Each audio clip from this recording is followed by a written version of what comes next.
मेरी जान तुम्हारी जीत से ज्यादा चर्चा हमारी हार का है। आरसीबी।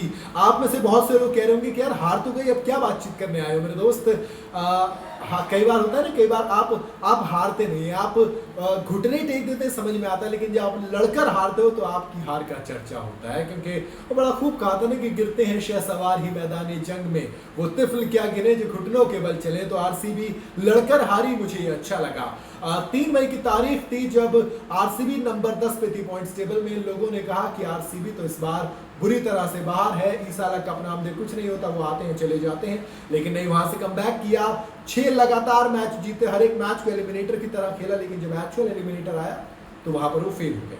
और यहाँ पर फेल क्यों हुए, किन किन वजह से हारी, वो 4 जिम्मेदार जो हार के हैं उनके बारे में बात करेंगे। सबसे पहले जो जिम्मेदार हैं इस हार के, वो कोई और नहीं बल्कि ग्लेन फ्रॉड मैक्सवेल है। जी हाँ, फ्रॉड मैक्सवेल इसलिए क्योंकि 2024 के सीजन से पहले जब वो ऑस्ट्रेलिया के लिए खेल रहे थे तो 9 इनिंग के अंदर 363 रन बनाए थे, 62 से ऊपर का एवरेज था, 192 से ऊपर का स्ट्राइक रेट था। लेकिन वही ग्लेन मैक्सवेल जो कि केजीएफ की जी थे, वो उन्होंने जी फाड़ दी। और उसके बाद जो काम किया वो था कि 9 मैच में आपने महज 52 रन बनाए, आपका एवरेज 5.7 का रहा, आपका स्ट्राइक रेट 123 के करीब का रहा। तो पहले जिम्मेदार वही हैं। सिर्फ इतना नहीं खाली कि उन्होंने रन नहीं बनाए, बल्कि उसके बाद ग्राउंड में एक सिटर छोड़ा टॉम कॉलर कैडमोर का, जिसके बाद उसी ओवर में यश दयाल के ओवर में टॉम कॉलर कैडमोर ने 2 चौके और जड़े, जिससे कि जले पे नमक छिड़कने वाला काम किया।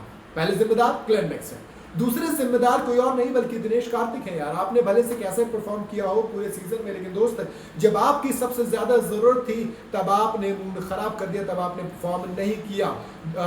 तो मेरे हिसाब से आप बड़े मैच परफॉर्म करते हो तो ज्यादा बेहतर लगता, क्योंकि आप देखेंगे जो एक्चुअल में कमी थी वो थोड़ी सी ग्रीन और फाफ डु प्लेसिस की स्लो पारी, और फिर कार्तिक का वो जो फिनिश टच देने का काम था वो खराब रहा, जिसकी बदौलत आप बड़ा टोटल नहीं बना पाए। हालांकि महिपाल लोमरोड ने एक अच्छी पारी खेली, 17 बॉल में 32 रन, 2 छक्के 2 चौके जड़े, जिसकी बदौलत आरसीबी 172 रन बना पाई। लेकिन बावजूद इसके वो काफी नहीं था। अहमदाबाद के मैदान में हम सबको पता है कि ये बहुत छोटा टोटल है। दूसरी तरफ जो अगला जिम्मेदार है, तीसरा जिम्मेदार, यानी कि वो कोई और नहीं बल्कि बोल्ट और अश्विन है। यार, क्या कमाल की बॉलिंग की इन दोनों ने। ट्रेंट बोल्ट ने 4 ओवर में 16 रन दिए के 1 विकेट चटकाया। कमाल की बॉलिंग, 4 की इकॉनमी रही, one of the top economical spell in power in playoffs आप कहेंगे जो ट्रेंट बोल्ट का स्पेल था।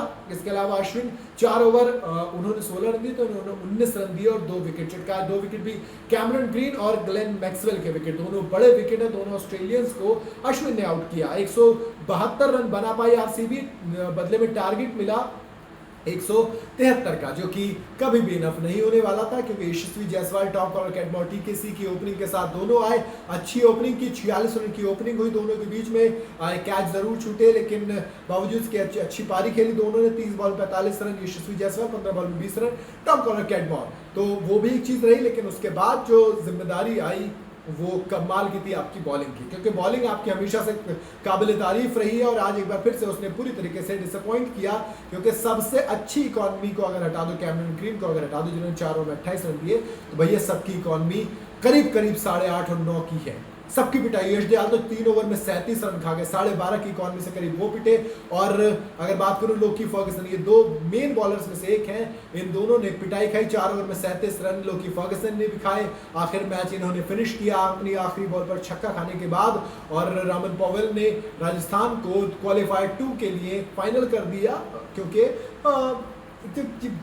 बुरा लगता है यार, आरसीबी के लिए क्या कमबैक किया था और क्या बुरी तरीके से आ रहे हो। खैर, इमोशन हटाते हैं, जरा एनालिसिस पे आते हैं। तो भैया एनालिसिस यही थे कि मेरे हिसाब से 4 जिम्मेदार हैं। बाकी आपको क्या लगता है, क्यों हुई है आरसीबी प्लेऑफ से बाहर? क्या यही है 4 जिम्मेदार, या फिर कोई और भी ये वजह बताइएगा जरूर मुझे कमेंट के अंदर। वीडियो अगर आपको पसंद आई हो तो लाइक और शेयर जरूर करें, ज्यादा चैनल को फॉलो और सब्सक्राइब जरूर करते जाइएगा।